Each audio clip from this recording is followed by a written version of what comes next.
Assalamualaikum warahmatullahi wabarakatuh. Apa kabar kalian? Semoga kalian baik-baik saja dan tetap diberikan kesehatan oleh Allah Subhanahu wa taala. Bantu channel kami dengan cara subscribe dan tekan tombol lonceng kalian. Terima kasih. Semoga kisah ini bermanfaat.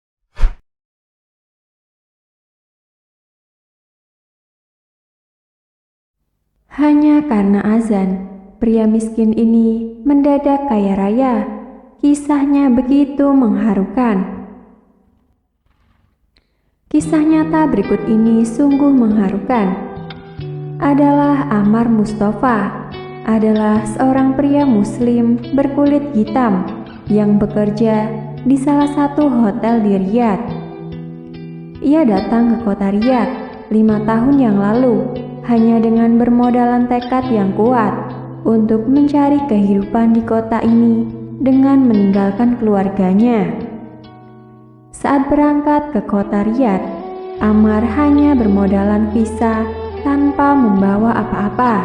Itu pun karena negara Saudi Arabia menggratiskan visa untuk negara-negara Arab lainnya, termasuk Sudan.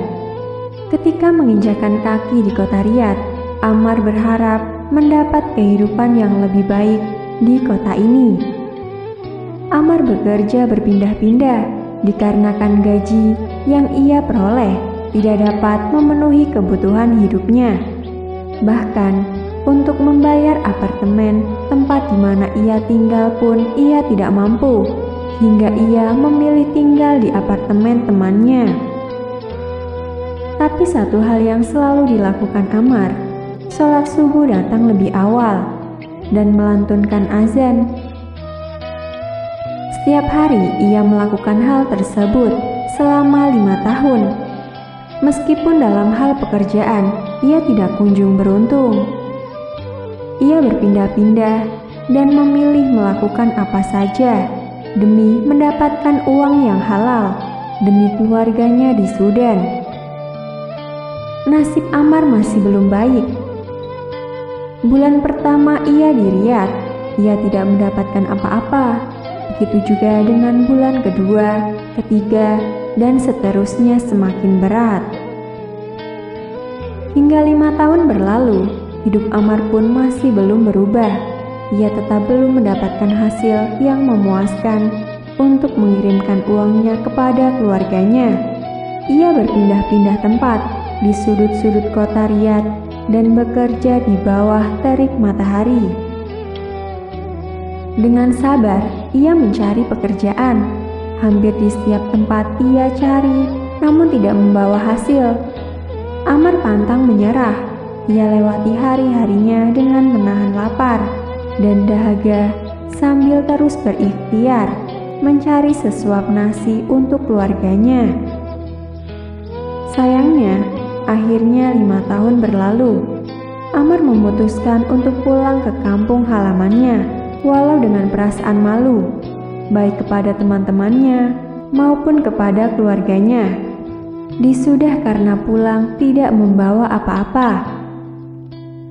Setelah menceritakan kepada teman-temannya tentang keinginannya untuk pulang, walau tidak membawa uang, akhirnya ia mendapatkan satu tiket penerbangan ke Sudan yang dia beli dari uang hasil pemberian temannya. Setelah mendapatkan tiket dan jadwal penerbangannya masih 1 minggu lagi. Untuk menunggu waktu berangkat, ia merenung dengan nasibnya yang tak kunjung mendapatkan uang selama 5 tahun tinggal di kota Riyadh. Ammar memilih berdiam di masjid. Dari sholat zuhur ia telah berdiam. Setelah sholat zuhur selesai, ia masih bingung mau kemana lagi. Sedangkan penerbangan masih lama. Kemudian ia kembali masuk masjid dan mengambil Al-Quran, lalu membacanya dengan tiada putus sampai waktu azan asar tiba. Begitu juga ketika sholat maghrib dan isya, ia masih tetap berada di dalam masjid tersebut sambil membaca Al-Quran. Ia pun memutuskan untuk tinggal di dalam masjid hingga waktu keberangkatannya tiba. Saat waktu sholat tiba, Ammar pun mengumandangkan azan dengan suara indahnya. untuk membangunkan orang-orang yang ada di kota itu. Hingga jadwal penerbangan tiba, Ammar tiba-tiba berangkat ke bandara 3 jam sebelum penerbangan. Sebelum meninggalkan kota Riyadh, ia pamit kepada teman-temannya. Pengelola masjid kemudian mencari bis untuk menuju ke bandara yang berjarak 30 menit dari pusat kota. Ketika sampai di bandara, Ammar duduk termenung sambil menunggu jadwal masuk ke dalam bis, memikirkan nasibnya yang 5 tahun tinggal di kota ini tanpa mendapatkan apapun.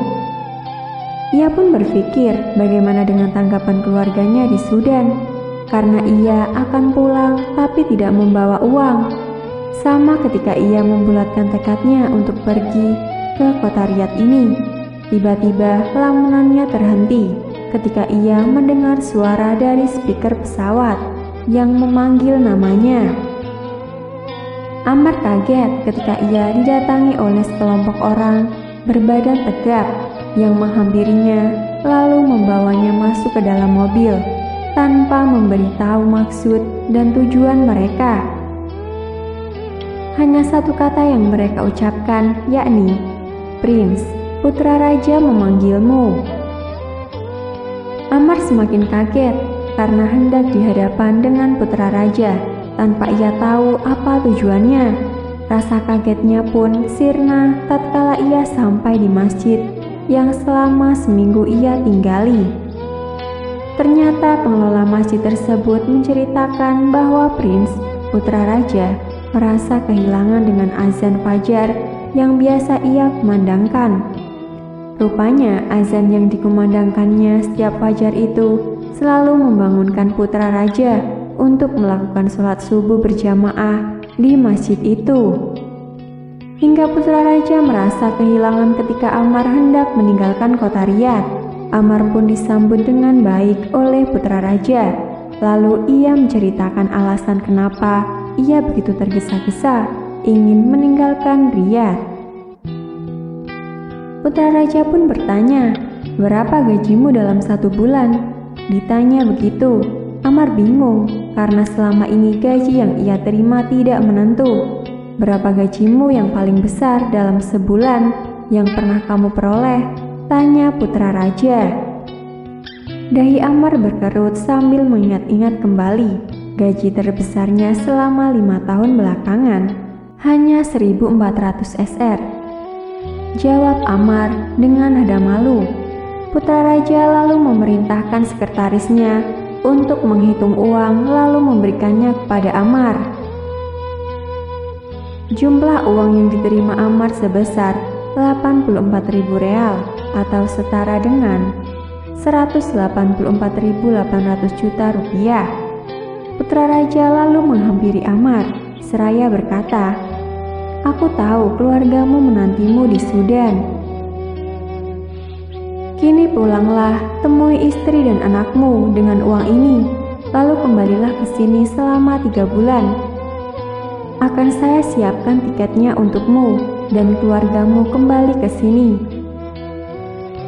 Tak terasa air mata Ammar menetes di pipi tanpa terbendung lagi. Ia memang membutuhkan uang itu untuk keluarganya.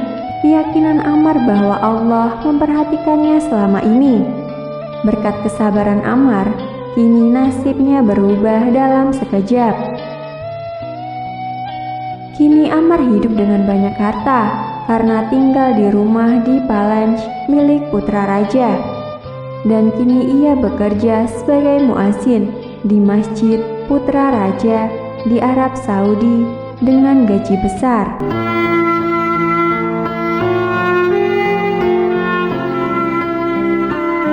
Assalamualaikum warahmatullahi wabarakatuh.